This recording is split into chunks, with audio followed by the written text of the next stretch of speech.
There we go. Okay. Boy, I'm looking at my hair, recognizing that I need to get a haircut. Yikes. Yikes, yikes. So I'm really excited for our Cinco de Mayo on Sunday. Yeah, it should be fun. Yeah, I'm thinking about what recipes I can make and bring along. And I think we're going to get some people from Angelica in Cuba too. Nice. Good. Yeah, that'll be fun. I heard a song the other day and I thought, oh, I have to send this to Greg because it would be so much fun for the choir. It's by a group called the McCrary Sisters. They're a group of, I think, 4 sisters, and they sing gospel, but it's kind of jazzy gospel. And there was a song that I was listening to the other day called Enough, or That's Enough. And the chorus is, I've got Jesus and that's enough. And it's just kind of a, kind of a, Right. yeah. And I thought, oh gosh, Greg would totally get into it. So has he ever brought you a song that you've all said, no, we're not going to sing that? No, we wouldn't dare. No, he has good taste, though. We've never not liked what he has. At least I. He hasn't brought anything we didn't like. He's brought a couple that for some of the singers, it was a little too hard. Beyond. Yeah. But he's never brought anything we didn't like. Be right back Mhm. in. He's pretty good with that. Mhm. And,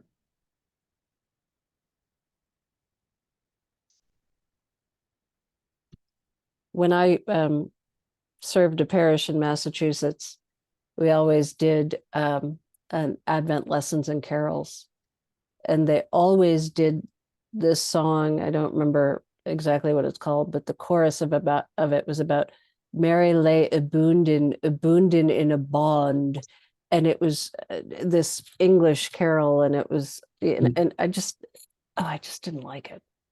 And every year for 5 years in a row, they did it, and every single time I'd think, like, let's get it, let's just get it over with. But get her over. Yeah.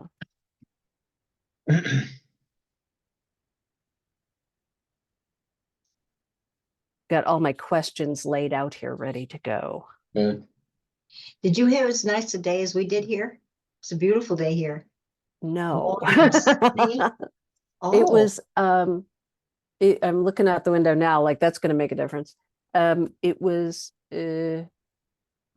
warmish this morning, but while we were having Bible study, it was pouring rain. Mm. Pouring rain. And it continued to pour for a while. And the temperature dropped. Now I think the temperatures come back up, but I've been inside much of the day, so I didn't get out to enjoy it at all. But you had a nice, lovely, warm day. Yeah, For the most part. rained. It rained Look at here that. just enough after we were done with Bible study, just to Uh-huh. dampen the road. Uh-huh. And so we didn't have it, and this morning was beautiful. So. And It's is the best everything just Sunday. popping, all the what do you call it? Not azalea, rhododendron and all of that good stuff. Ooh. It's so pretty. Is it out now, or is it, I mean, the cherry Some of it blossoms is. and Some of it everything is, are yeah. crazy here. Yeah. Yeah, a lot of people are having allergy issues. Yes. Yeah. As we all itch or blow our nose. Rubber eyes, exactly. Your eyes, yeah. Yeah.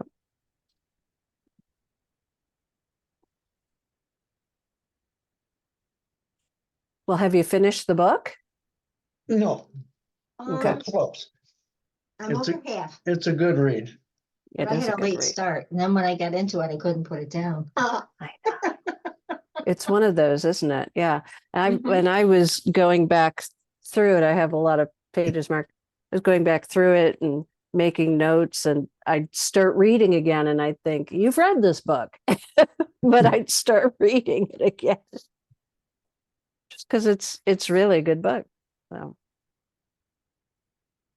I think it was very well written because Mhm. you really understood from where they were. And to mhm. think of the conditions, oh God, love them. Oh, I know. what they I know. went through and I, Bill's laughing at me, but when it got the story where she goes to the PTA meeting, Oh, I know. they were mean to her kids and rude to her. I'm thinking, what is your problem? Hmm. I was not raised that way to ever belittle people and, be grateful that I do have what I have and not belittle people that don't. Right. Yeah. I thought it I've was always said evil. what's unfortunate is some places are mirroring that right now. Oh, It is. And that's part of why this book was written. Um, and in our last session, I'll really touch on this, but it was written right at the end of COVID. And the idea that the author had was that we were in such desperate times during COVID and forced to do things we never imagined we'd have to do. And we really didn't know what was happening or when relief would come from the circumstances. And there's quite a lot of interesting interview material with the author about why she wrote the book and what she was hoping to evoke. But to your point, Bill, you're right. We are experiencing a good bit of that now. And that's part of why I chose this book. I wanted us to think about how it is that we treat one another. And I think the conditions at the southern border in Texas and California and pretty Arizona dire. are dire. And Mhm. the weather conditions are some of the worst they've had in years, and we've got the issue with the migrants. And interestingly enough, the Episcopal Church has been right there providing relief and hospitality and temporary housing and shelter and healthcare. And so that's one of the things that I want to bring up for us is I would love to go back and understand better, where was the church during all of this? What was the church doing to welcome people, to care for people? Or what were they not doing? Were they like the PTA and saying, no, you people stay out and we'll just be here as us? And I don't know the answer. I'd have to do some research. But it's just humanitarian. If you knew that people were so poor, they couldn't feed their kids, wouldn't you think like the Salvation Army, there would be something, a drive for food drive or dinners for these people? Or wouldn't you think they care about the kids? I just can't equate that.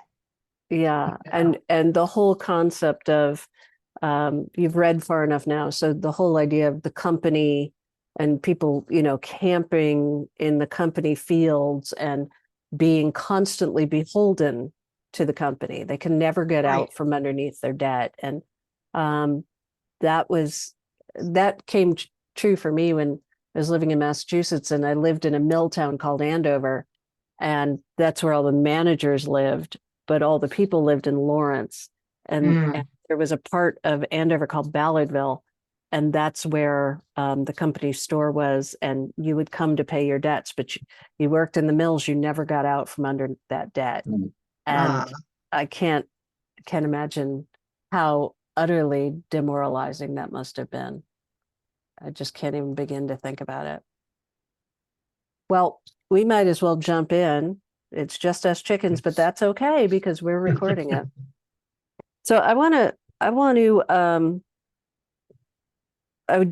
to start with a quote from the author about the book, about the time in which she wrote.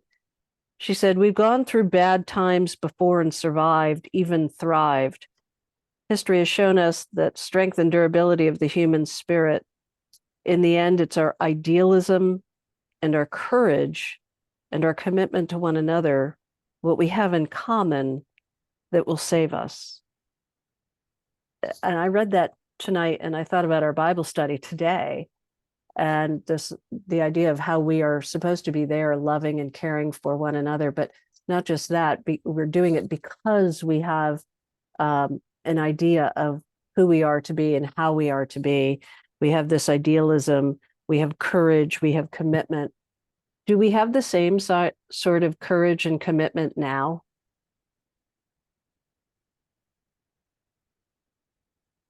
I think some do. Yes. How does it come out for people? I think it's when they step out and help people when they can Mhm. and walk away from their comfort zone. Mhm. So And some of let's us have a go good ahead. background. It's just like my father died when I was 3. He was a cop, he had hypertension, they had nothing but Aldamett and it didn't bring his pressure down. And my mother sold shoes, and the house I was brought up in, my grandmother's grandfather built when he came back from the Civil War. Mm. And then my grandfather, who worked for the railroad, bought the house and made it into a 2-family house. And then when mom got married, they lived upstairs. They both had 3 bedrooms, but he wouldn't take rent. But mom would pay the garbage bill. And I mean, it was a family. I had my grandparents right downstairs. Mm. So what could have been a sad situation worked out really well because Yeah. I was with family. Right. Mom had a minimum wage job. She Yeah. sold shoes. So it Right. was nice. You didn't have to pay rent. Right, exactly. I mean, it sounds a little bit like the situation with Elsa moving in, and living with her in-laws. Right. And there is something to that, right? Of having your family right nearby, and it's a wonderful safe space in which to grow up in, but it's also the sense of, boy, you can't get away with anything. You got that right. You can't get away with anything. So let's talk a little bit about those family relationships. I want to come back to this idea of idealism and courage, but and I'll make a note to do that. But in this part of the book that we're reading and discussing tonight, we start in 1934. The farm's in the midst of a horrible drought. Mm. Rafe and Loretta, before Rafe leaves, Rafe and Loretta, they have this really strong bond. They're both dreamers. And they both are thirsty for something beyond just the farm. So what do they share? What do you think they share? What about them is common to each other? They love their kids. And I think they work as a unit. They really care about the family. They're workers. So this is Rafe and his daughter Loretta that I'm Oh, I talking thought about. you were saying the parents. No, Oh, no. I no, the think, daughter. Yeah, I that think was, one thing they have in common is they're adventurous and yes. and they don't have. I don't think either one of them at that time period anyway had the love for the land. They No. wanted to leave and go out And and love, explore. Mhm. right. And loving the land is a really big theme in this book, for sure. Yeah, yes, it is. And it's something that Rafe's parents had, but he didn't have in the same way. I mean, he wanted to go off to college, didn't happen. He wants to go and leave. And both he and Loretta have this sort of, they're restless in a way, aren't they? Yeah. Mhm. There are many times where Rafe he's at the bar or he's out in the middle of the night smoking a cigarette, and Loretta can't sleep and she goes to find him, or goes out and ends up finding him. So they have a lot in common, and they're both very different from Elsa. How are they different from Elsa?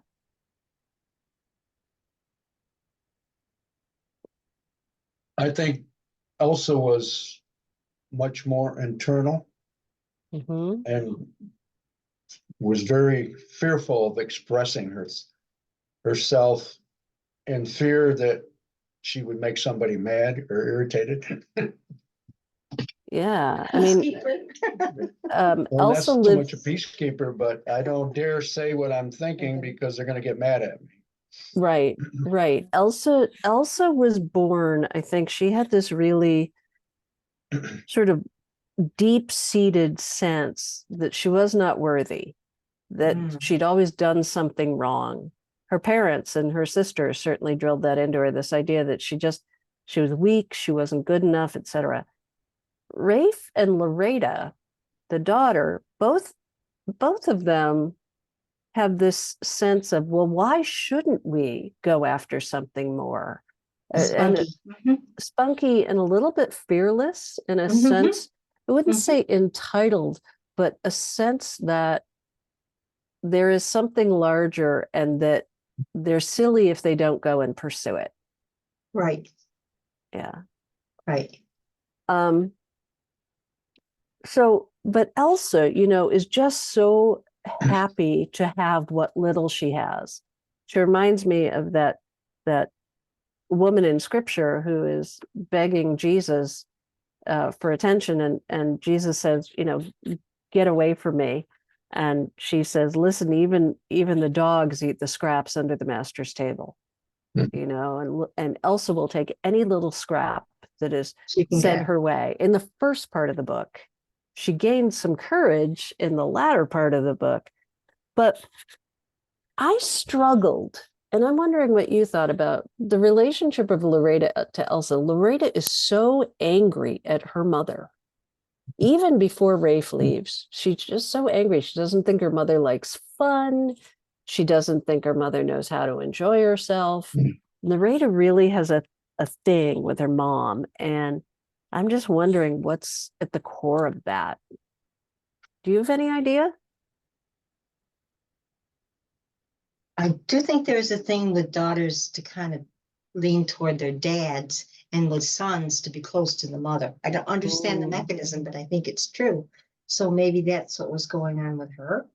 Mm-hmm. She was looking at her dad to,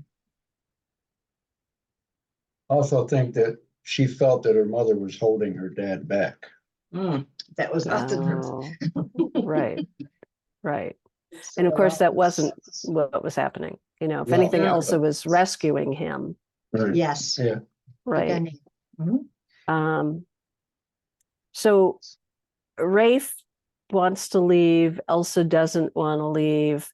And then ultimately Rafe leaves. Where do you think he went? What do you think happened to him? I hope to find a job somewhere. But I don't know. Yeah, Well, I thought she was gutsy to do what she did. It took a lot of courage. it sure did. It sure did. So I'm on page 116 here. And this is the scene where Elsa's gone to the train station. She's trying to find Rafe. She knows he's Right. left, but she hasn't told anybody. And the train guy, the guy selling tickets, said, gave her the envelope with the letter. And I'll read a little. He said to give you this. She said, he knew I'd come. He said, wives always do. She drew in a steadying breath. So if he had no money, maybe he'd done what they all do, he said. All of them? The train man said, men all over the country have been leaving their families. Families been abandoning their kids and kin. I never seen anything like it. A man over in Cimarron County killed his whole family before he left. Where do they go with no money? She asked. West, ma'am, most of them. They jump on the first train that comes through town. Maybe he'll come back, she said. The man sighed. I ain't seen one of them come back yet. Hmm.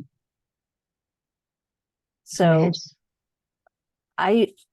I know that as they go to California, they occasionally think maybe they're seeing him. Seeing him, yeah, or hoping to see him, yeah. Yeah. I don't think they understood how far and how much territory. Right. Right. But of course, he doesn't come back, and they never Yeah. do find him. But that quest, that kind of going west to find the father, going west to find something, a job, a better life. Mm. This is sort of a theme about all of this sense of what it means to be American, and it's a bravery, but it's also the sense that there must be something better over there. And I wonder about that. And I wonder, especially in small towns in upstate New York, as young people leave and don't necessarily come back. I can say at the point I am in my life, and I'm starting to hear from clergy who are at similar stages, boy, a small town is where I'd want to be, Hmm. where people know me, where I feel safe, where I feel Right, you accepted. feel comfortable. Mhm, Yeah. mhm. But throughout this book, there's a sense of chasing after something better. Hmm. I'm going to read a little bit more. This is on page 117. Heartache had been a part of her life so long it had been as familiar as the color of her hair or the slight curve of her spine. Sometimes it was the lens through which she viewed her world, and sometimes it was the blindfold she wore so she didn't see. But it was always there. She knew it was her own fault somehow, her doing, even though in all her desperate musings were the foundation of it, she'd never been able to see the flaw in herself that had proven to be so defining. Her parents had seen it, her father certainly, and her younger, more beautiful sisters too. They'd all sensed the lack in Elsa. Loretta certainly saw it. Everyone, including Elsa, had assumed she would live an apologetic life, hidden among the needs of other, more vibrant people, the caretaker, the tender, the woman left behind to keep the home fires burning. So she had this deep in her psyche of who she was. This was her identity, the tortured, broken, less than person who has to be ready for any scrap. And here again, I think about Bible study today, and I wonder that line from the gospel, I chose you, you didn't choose me. How would this story have been different if she were a follower of Jesus? I think she was religious in her own mind, or she Mm. couldn't have had the strength and the faith to go on as she did. And Mhm. I give her a lot of credit for being gutsy. I mean, she was the lone ranger. She had to make a lot of decisions. She made sure her kids were fed. She did the best. She made something out of nothing. Yep. I have been very proud of her as a parent. Yeah, absolutely. I think a lot of other parents would have just tossed in the towel Yeah. and said, we're going back, or I'm abandoning you, or I don't even know. Also thought the children's grandparents would join them when they left, but then they wouldn't leave their land. Yeah.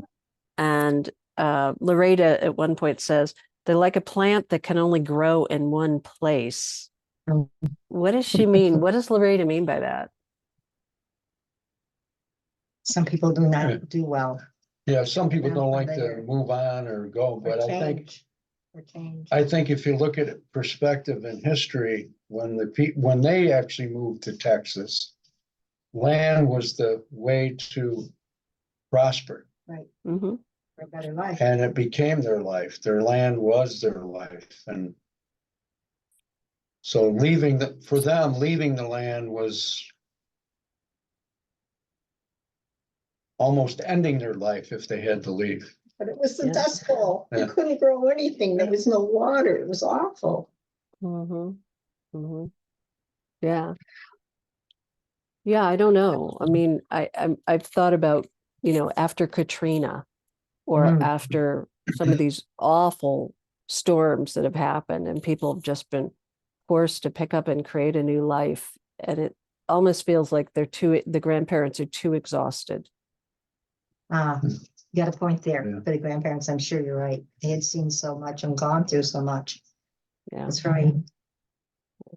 But then, the letters back and forth between the grandparents and Elsa and the family are really, they're gifts. They're little gifts that they savor at Christmas and everything. So there's something of that being the home base. And I wonder if something that made them feel courage was knowing that that was still there, back there waiting for Yeah. them. You still had a base somewhere. Right. Still had a base. Right. Let's talk about that penny, that wonderful penny. And this is, yeah, right, the good luck charm. It's from the first page of the book. Hope is a coin I carry There were times in my journey when I felt it as if that penny and the hope it represented were the only thing that kept me going. So here's this American penny that the grandfather had found on the street in Italy, becomes their good luck talisman. And on page 154, this is before they leave, it's Loreda's birthday. And they have a little splurge, and Elsa, they're talking about the penny, and Tony had found it on the street in Sicily and picked it up and showed it to Rose. A sign, they agreed, the hope for their future. It was the family talisman.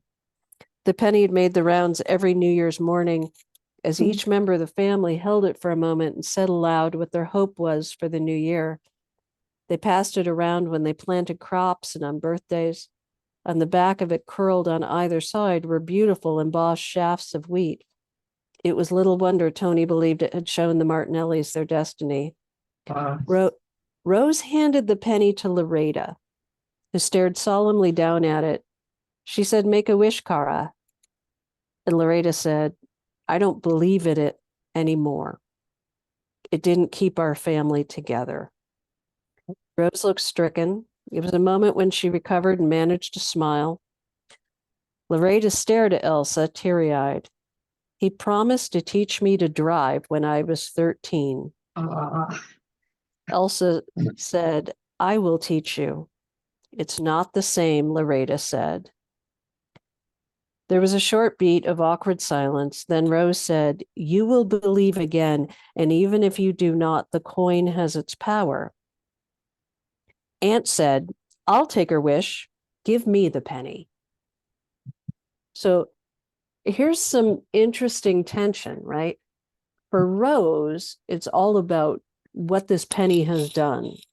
And for Rose and Tony, it's about being connected to the land. For Loretta, it's about the family. And if the penny were really powerful, it would have kept the family together. And all Anthony cares about is, maybe I'll get candy. So isn't it interesting how they each have a different tie to the penny? And I'm wondering, how does hope keep them anchored to the place? And how does hope give them the courage to move forward to a new place? I think they're basically very strong people. And the mother has common sense, and she knows there's nothing there for her. She has no hope but to go to greener pastures and get a job. Mm-hmm. Yeah. It's a dust bowl. Oh, yeah. What a mess, And right? I think as a mother, if she didn't have her children, she probably would have stayed. But she was very fearful that her children would not live if they stayed. And I think right, that really forced her to leave. right, because it was Good after job, Anthony's yeah. illness, Right. right? And how that was terrifying. That whole part where he's got this illness because his lungs are full of grit, and people dying all around him. And I can't imagine what it would have been like to be a nurse in that hospital. Mhm. Yeah. Especially back in the time when they didn't have They much to didn't have do, but penicillin, they didn't have respiratory all they treatments. had to do was They didn't treat have the portable symptoms and hope for the best. Right. Everything was all done. Right, right. I mean, and how helpless must the families have felt? There was just nothing they could do but sit and watch. It must have been dreadful. Awful to be a parent and see your kids be sick. Dear Lord. Yeah. So that is the thing that forces Elsa to say, okay, we need to leave. She's willing to put up with just about anything for herself, but not for her kid. So if you were in Elsa's position, would you have also left? I'd like to think so, but I wouldn't know until I was there, truthfully. I think she had the woman with backbone and foresight, because it wasn't going to get any better. Yeah. Did it matter that before she left, I think I have this right, before she left, they drove by her old house, the one she grew up in, and she saw Right. how devastated that house was, and she thought nothing Mhm. left to stay here for. I'm sure you're right. I think you're right. And if she hadn't run by the house, I wonder, would she have had the same experience? You know, would she have said to herself, oh, I have to leave? Or would she have backed down and said, oh, I can't do it because my family, if they find out, they'll be upset. I don't know. I've wondered about that. Hmm. I've also wondered one other thing, which is this. What if the roles were reversed and Elsa was a male and the man was left behind by the girl, the daughter, you know, by if Rafe was a woman and Elsa were a man, man's left with 2 children, mother takes off and goes who knows where. Would that story be different? Would it have turned Yes. out differently? Yes, I How? think so. How, Kathy? Tell me how. Um, I shouldn't say this, but I really do think there is something about a woman that we are very maternal. You know what I'm saying? But there are some guys that are warm and wonderful, but not all of them. I Mhm. think there's more women that are nurturing than guys with a small child. Now, this one was a real good father, but I had friends that the Thank you. father really didn't intermingle a lot with their kids. Hmm. You know what I mean? Yeah. He'd take the boys baseball or hunting or whatever, but he didn't necessarily do anything with his daughters. Right. You know what I'm saying? That some of that old school stuff, not everyone, a lot of guys are very versatile. There is no difference, but I have seen where there was a difference between male and female child. Hmm. And the mother was always more nurturing with the girls because she figured it needed to be done, I think, in those instances. Yep. Yeah. I think if it were a man, he might not have left because it's his family's land And the farm, his and he parents. wouldn't want to abandon the family's land. But Right. what's to keep a person there? So I think he probably would have gotten into a pretty deep depression. I don't know. I'm writing a story that doesn't exist. And if I'm not mistaken, this was years too. Didn't it last for at least 3 or 4 years or some got Oh awful? yeah. The story goes on for a couple of years. And it So did, the it's whole Dust Bowl did go on for a very long time. so it's not like it's a storm that's going to pass over the poor people. No. No. But that's the other thing, you know, it's one thing that they're living in these terrible times, but then these storms would just crop up out of nowhere and they'd have to go and batten down everything. And whether it was dust or the rains, the unrelenting rains, or the cold, they were so enslaved to the weather, no matter what the weather was doing. And we are so lucky now. It's like, oh, do we turn on the air conditioning or the heat? But all we do is We have a flip a choice. switch, you know? Right. I like We've the got four it seasons easy. myself. Um, so let's see, what other questions did I have? Oh, I wanted to go back to this idea about idealism and courage and commitment to one another. And I specifically want to talk to you about St. John's Wellsville. You all made a decision a number of years ago to put a bus shelter out front. Yes. Tell me about that decision. There was a Well, people to be out of the weather. There, our front porch, basically our stoop, was the unofficial bus stop. They picked up out in front of our church, and so they even made mention, the people from Arnett who run the bus made mention that you have more people at your church at that bus stop than anywhere else in the county. Hmm. And we were discussing what we could do for the community, and our church first brought it up, and we tried to get a grant through the church under, I don't know if it was the UTO or whatever, and it didn't qualify. Hmm. And then Arnott was able to get a grant, but it still took a long time. They got a state grant to actually provide we provided the Concrete, concrete base base. and also said we would take care of any electric for the heater. And I think the bus people are also cleaning up, but we try to keep the garbage cans empty and try to do that. But it was basically an outreach project that it ended up taking us almost 4 years before it actually came to fruition. So, Mm. and Was there anybody in the parish who didn't want to do the bus shelter?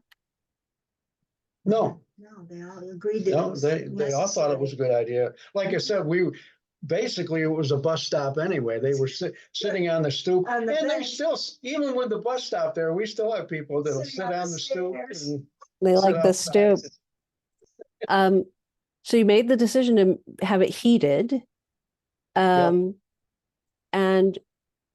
was there ever concern of, well, gee, if we make this bus stop here, people are going to come and vandalize the building, or people are going to leave a lot of trash, or people are going to do things that would, here's what I'm thinking about. I'm thinking about that part of the book where they pull into California and they go to get gas and it costs $1.90, and Elsa's counting out the money and proving that she has the money. And the guy says, I hope it's enough gas to get you out of town. Oh, yeah. And it becomes clear that they are not welcome there. And when she questions it, he pulls out a gun. Ooh. Yeah. I remember And that. very scary. And so I'm wondering, when it comes to doing something like putting a bus shelter out there and basically inviting folks to spend time who may not be part of the parish, but are needing a place to be safe and to rest and to wait. That was a brave thing to do. And was there ever any thought of maybe it won't be safe, but, will people want to come to church if they feel that there are people waiting at the bus stop? Any of that Never had any concern? trouble. They've No, always been very. nobody had the problem. And they normally they say hello and talk to us as we go to church. Now, one advantage we have, now we've had some issues with A couple. some Sleeping. alcoholic Mhm. type people that I personally had to deal with a little bit, and the local communities had to deal with. But I simply talked to them, and that took care of it. Basically, to give an example, I walked down there one morning to check the church and make sure everything was on its hinges, and the guy sitting there 20 sheets to the wind with a 8-pack of beer sitting there next to him. Yeah. And I think he knows who I was, because in the past I've dealt with him. And I simply said, this is for the people waiting for the county bus. It's not a pub. Can you please leave? And he said, okay. And we haven't had him back since. So we just keep an eye on it. And the advantage, most of the people, when they're standing there, we know, because they're coming to and from Wellsville on the bus. So we've never had a. Do employees of the hospital use the bus? I don't think too many. I'm not aware of anybody as of right now. I think most of those people drive. The parking lot. I would say the bus. I worked there for 30-some years. The bus gets utilized, I Doesn't would say, matter. mostly by people who just don't have any means of transportation. Right. Don't have a car. So, It gets to part of Belmont and what's making me think about this too is my former husband, I think I've mentioned to you, he's half Syrian and half Lebanese. And so his family was Christian. They were Orthodox Christians, but they had a parish in Cambridge, Massachusetts that was is very interesting. As you walked in, you'd have all the Arabic speakers on the left. And then in the middle of the church was all the white people. And then on the other side of the church were Africans who had come, but who were also Orthodox Christians. And they would always wear all white to church and everything. And so here I married into this family, and they were just the most lovely, lovely people. I had no idea what was happening in the services, the religious services. I just couldn't follow them. You would think with 8 years of college education around religion, I would, but right over my head. All the Anyway. languages. What was so interesting was my and the other sisters-in-law in this family, we were known as the white women. And it was kind of are we going to teach the white women how to cook?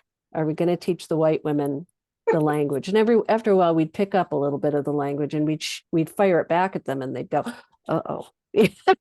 But so this idea of who's the outsider, I grew up not an outsider, but then I married into this family, and I was very much an outsider. So it's just so interesting to think how Elsa experienced and her children experienced growing up in such a loving environment. And Elsa grew up with money, and she was educated. And then she goes into the situation, and the PTA treats her like she has leprosy or something. They were beyond rude. Yes. Oh, just awful. I love that she stole all of the sandwiches. I know. And I thought, oh, thou shalt not steal, but boy, that was a great move. Yeah. Well, she fed her kids. She fed her children. Yeah, yeah. Okay, let's see. I don't want to get too far into what's happening in the camps, because that's for the next meeting. Tell me your thoughts about Anthony, the son. What do you think about him and his how he was affected by all of this? Took it the hardest, I think. I do think it was the hardest on him. He's at that age where he's not quite sure of who he is and where he is, and he's the oldest child. So you feel responsible if you're the oldest. I think though I picked up in the book a little bit, I think he's more,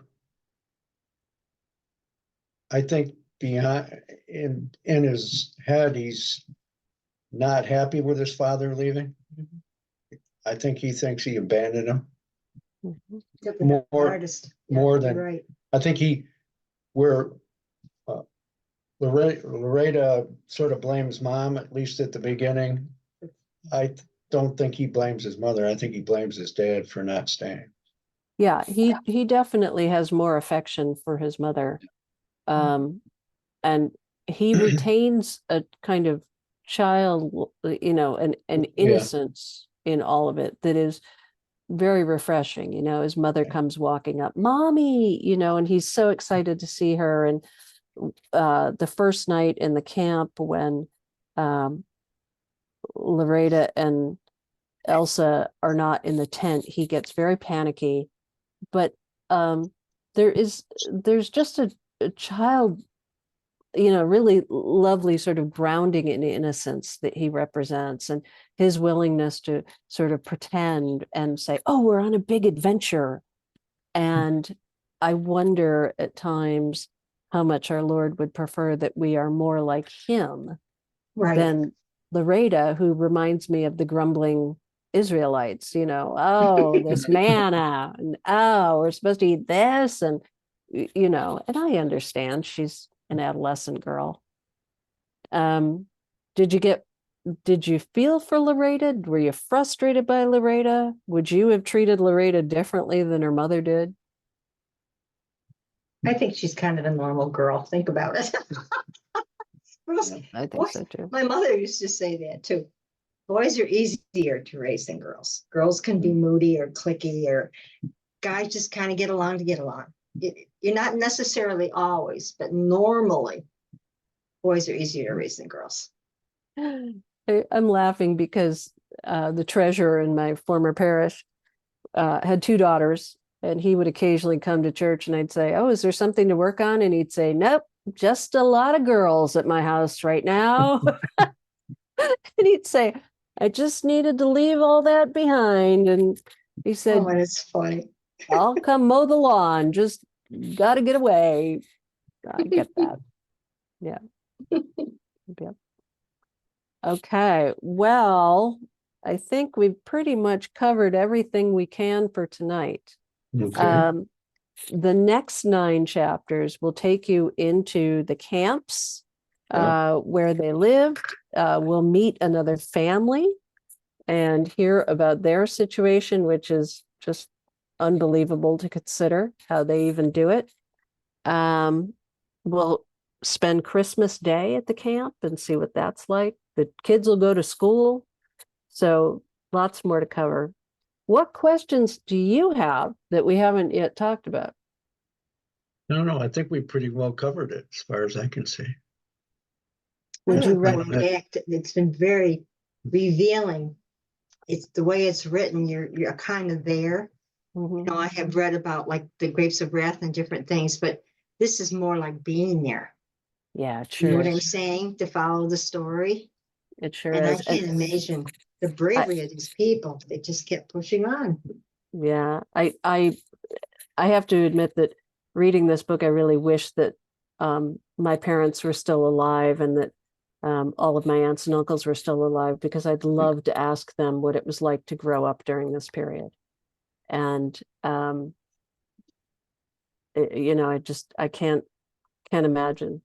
I know a little bit about what it was like, but of course, my family was not living in that part of the country. Mhm. So, but they definitely were living during the Depression. So I'd like to Depression. know what that was like.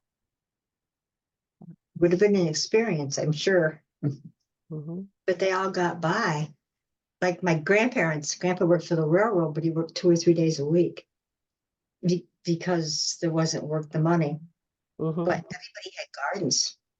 Mhm. And people Absolutely. yes, and people did things together. You know what I'm saying? Ah, yeah. They Yeah, made very do. much. They did.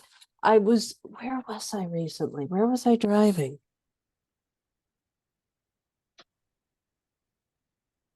It was in New York State. I was driving somewhere, Buffalo. I was in Buffalo, and I saw Victory Gardens, you know, where it was public land and everybody could have a little square for their garden. Mhm, And I thought, mhm. how lovely that they're still being tended. Um, so yeah, wonderful, wonderful thing. It was very different back then, for sure. Amen. Yeah. Well, I'm gonna let you go, but thank you so much for spending some time with me. I think Well, maybe I'll thank you go. for being here with us. Have a good Sure. week. Yeah, we'll Well, see you thank you. Sunday. We'll see you Sunday, and maybe I'll make some bizcochitos, which are Mexican cookies that have a licorice flavor to them. They're delicious. Ooh, Maybe I'll make some of those. I like anything Sounds sweet. I good. love the baked goods. All right. Take care. God be with Okay. you. God Good be with evening you. now. You take care and be well and take care of your Bye family. bye. Bye-bye.